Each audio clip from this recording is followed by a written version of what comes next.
Hey ACA, Executive Vice President Cody Burkham here with you on October 8th, this Friday morning. I want to give you a Hats on the Hill update. I know many of you might be thinking, well, what's he doing and giving us a Hats on the Hill update in October here in the fall? But as many of you probably know and have heard on the news, the House and Senate came back from an extended recess last week to deal with what was initially supposed to be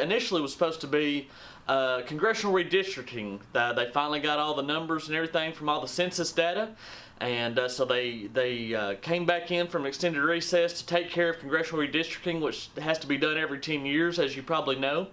And while that was the main purpose, there was more time talked and debated and more time put towards different COVID regulations and vaccine statuses and what employers can and can't do when it comes to COVID-19 vaccines and things like that.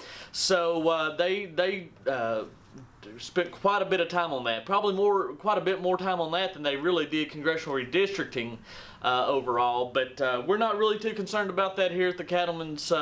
We'll let the news stations and the Facebook health experts debate all that stuff is dealing with the COVID vaccines. We're not going to worry about that. We're more worried about the congressional redistricting bills and how they affect and will affect cattle producers across the state of Arkansas. So in total, the best count that I could get that I saw, there were 32 different congressional redistricting maps introduced both on the House and the Senate side to redraw the congressional the congressional lines for the state of Arkansas. Now, as you may have known, after the census, they have to change the congressional districts due to population increases and decreases. So after the census, it showed that District 1, which is up in the northeast Arkansas area, the Jonesboro, Arkansas area, all the way down the Mississippi River over about a little over halfway across the northern part of the state, District 1 had to gain 40,000 people, so it had to get bigger. District 2, which is the central Arkansas area here in Little Rock and the surrounding counties here in central Arkansas, it needed to lose about 16,500 people to get to its prime spot. District 3, which is the northwest Arkansas area, that Fayetteville, Rogers, Springdale, Bentonville area, and those counties up in there, it had to lose about 80,500 people to get to its prime spot. And District 4, which is the southwest corner, the south central, all the way up into some of the northern counties, it's our largest congressional district. It had to gain a population of about 60,000 people. So the congressional lines had to be redrawn pretty heavily. So just to give you an idea of what the House and the Senate finally came into agreement on, they both passed identical bills and were sent to the governor yesterday morning, Thursday. Actually, it was probably yesterday afternoon when the governor got them. But anyway, what they did in District 1, which is that northeast and down the Mississippi River congressional districts, it's like I say, it had to gain 40,000 people. So what they did is they put Marion and Boone counties, which are up in the north central part of the state, they put that in District 1, as well as part of Pulaski County here in central Arkansas. They cut out a little part of Pulaski County and put that in District 1. District 2, which is the central Arkansas area here that we talked about, it loses all of Pope County. They take that out of the 2nd Congressional District, and part of Pulaski County is also carved out out of the 2nd District.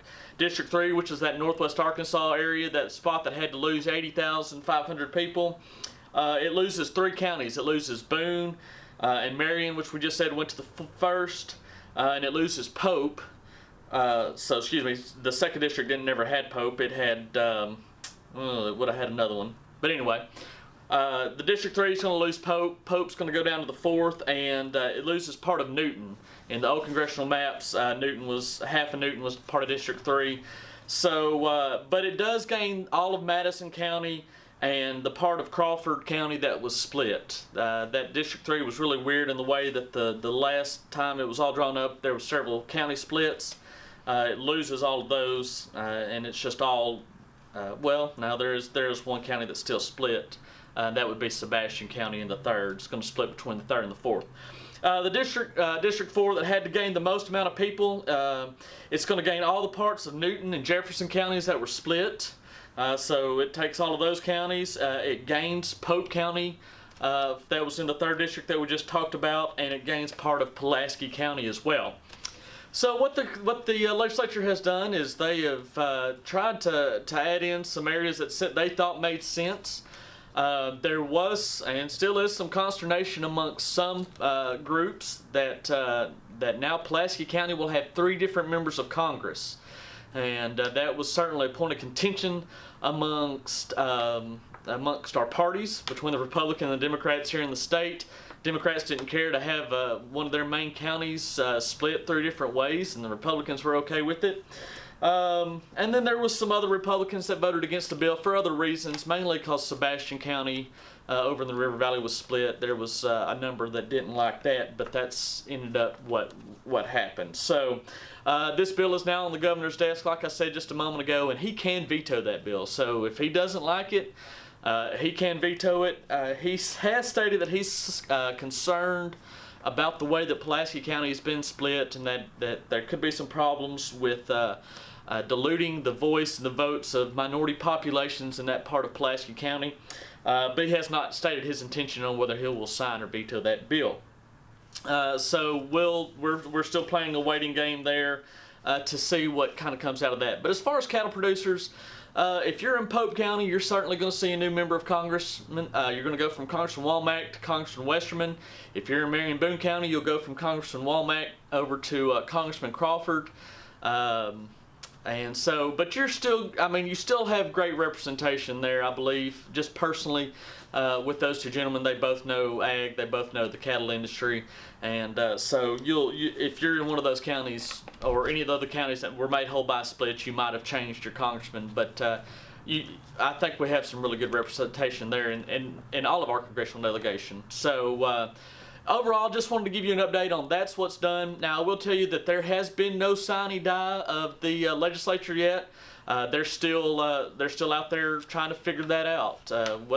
Still dealing with some COVID matters and vaccines and stuff, like I said at the first deal. So they have not adjourned, but they have sent the congressional redistricting bills to the governor. They should adjourn, I would think, probably today or maybe the next couple of days. So anyway. With that, we're going to wrap that up, and hope you have a great weekend out there. Hope you're having a great fall, and you're getting ready for the oncoming winter. If we can do anything for you here at the ACA, please don't hesitate to reach out and let us know. We want to hear what you think, what your issues are, and what we can be doing for the cattle producers of Arkansas. We appreciate your membership. Everybody stay safe out there, and have a great day.